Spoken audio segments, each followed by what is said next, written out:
Hello students, ये आज का लेक्चर हम फिर बायोस्टैट्स के जो फर्स्ट पार्ट हमने किया था functions and importance of biostatistics, उसका सेकेंड पार्ट है।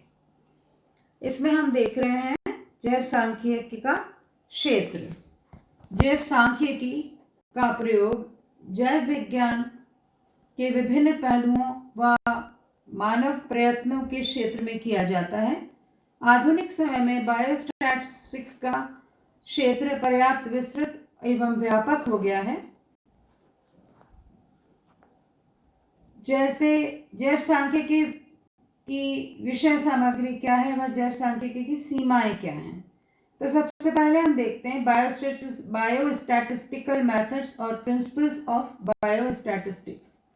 जैव सांख्यिकीय विधियां एवं सांख्यिकी सिद्धांत।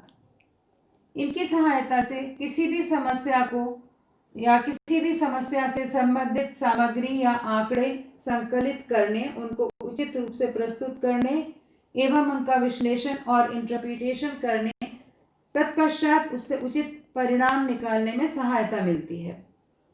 जैव सांख्यिकी वह प्रक्रियाएं हैं जिनका प्रयोग जीव विज्ञान के संदर्भ में अंकों के संगठन, संक्षिप्तीकरण, विश्लेषण, इंटरप्रिटेशन एवं प्रस्तुतिकरण में किया जाता है।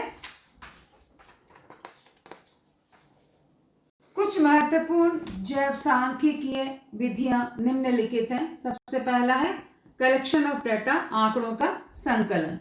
यह कार्य प्रत्येक अनुसंधान के लिए पहला व आवश्यक कार्य है।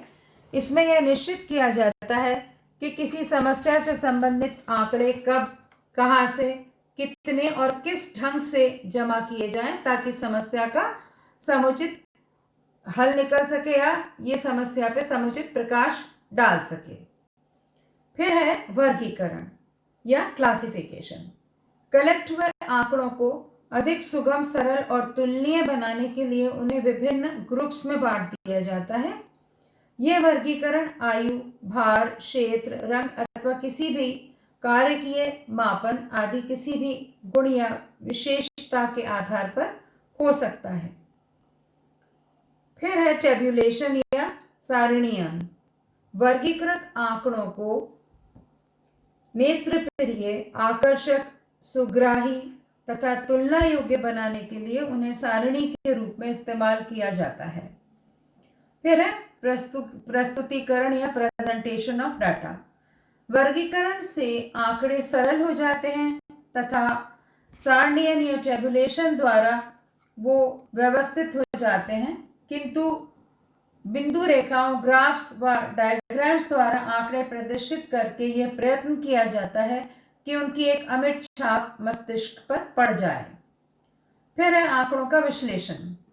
आंकड़ों का वर्गीकरण व सारणीयन करने के पश्चात उनका विश्लेषण करना आवश्यक होता है। विश्लेषण करने में केंद्रीय प्रवृत्ति, सेंट्रल टेंडेंसीज के मापों, मेजरमेंट्स के माध्यम से आंकड़ों को एक प्रतिनिधि आंकड़ों के रूप में प्रकट किया जाता है ताकि अन्य आंकड़ों से उनकी तुलना सुगमता से की जा सके। इसके अलावा कोरिलेशन, गुण आदि ज्ञात करना, काल श्रेणी का विश्लेषण, आंतरगण, बाह्य गणन, सूचकांक, इंडेक्स आदि को आवश्यकता अनुसार अपनाया जाता है। फिर इंटरप्रिटेशन ऑफ डाटा। जैव सांख्यिकी जांच के अंतर्गत संग्रहित आंकड़ों को विश्लेषित करके जो परिणाम प्राप्त होते हैं उनका निर्वचन किया जाता है, उसे सरल शब्दों में व्यक्त किया जाता है ताकि साधारण व्यक्ति भी उसे समझ सके। फिर अगली विधि है फोरकास्टिंग या पूर्वानुमान।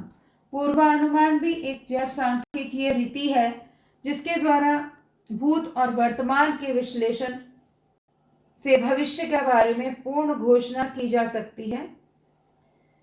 इस विधि से महत्वपूर्ण होने के कारण ही वर्तमान में पूर्व अनुमान को अत्यधिक महत्व दिया जाता है। जैसे कि हम देखते हैं जब इलेक्शंस होते हैं तो उनके रिजल्ट्स का फोरकास्ट आता है।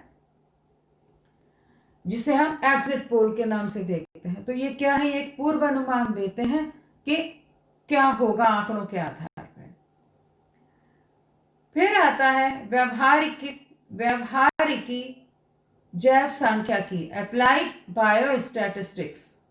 व्यवहारिक जैव सांख्यिकी, व्यवहारिक जैव सांख्यिकी स्टैटिस्टिक्स विधियों के व्यवहारिक अथवा क्रियात्मक पक्ष से संबंधित है।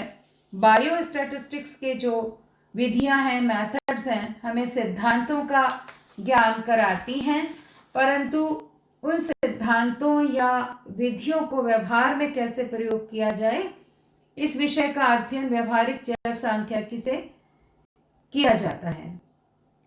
उदाहरण के लिए किसी जंगल में प्राणियों की जनसंख्या, आनुवंशिकी आदि से संबंधित अंकों को किस प्रकार संग्रहण, विश्लेषण, प्रदर्शन और निर्वचन किया जाए कि व्यवहारिक जैव सांख्यिकी का क्षेत्र है।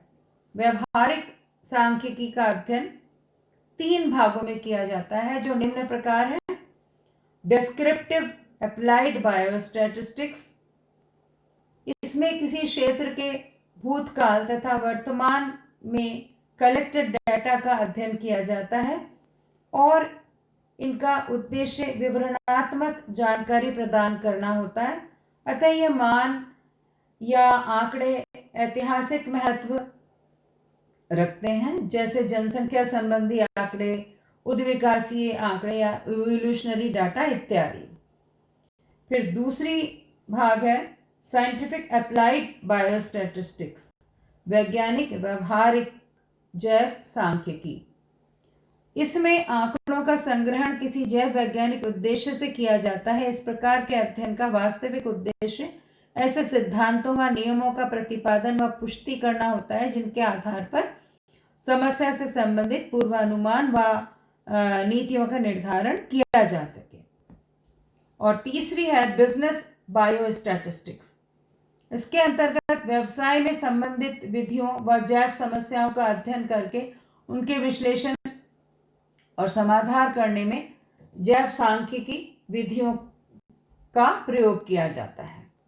अतः व्यावसायिक जैव सांख्यिकी एक विस्तृत क्षेत्र है। इसमें न केवल व्यावसायिक आंकड़ों का संकलन करके उन्हें सारणियों व चित्रों द्वारा प्रस्तुत करने का ही समावेश होता है, बल्कि ऐसी प्रक्रियाओं का भी उपयोग होता है जिनमें यंत्र और श्रम की कुशलता तथा उत्पादन, मार्केटिंग, विज्ञान आदि की कई प्रणालियों का इवैल्यूएशन करके उपयुक्त विधि से निर्णय लिए जा सकें।